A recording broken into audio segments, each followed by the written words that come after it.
بسم اللہ الرحمن الرحیم۔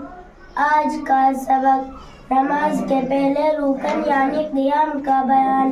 سوال نمبر 1، قیام سے کیا مراد ہے؟ جواب نمبر 1، قیام کھڑے ہونے کو کہتے ہیں اور کھڑے ہونے سے ایسا سیدھا کھڑا ہونا مراد ہے کہ گھٹنوں تک ہاتھ نہ پہنچ سکے۔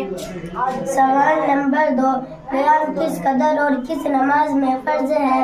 جواب نمبر 2، فرض اور واجب نمازوں میں اتنا کھڑا ہونا فرض ہے جس میں بقدر فرض قرات پڑھی جا سکے۔ سوال نمبر 3، اگر کھڑے ہونے کی طاقت نہ ہو تو کیا کرے؟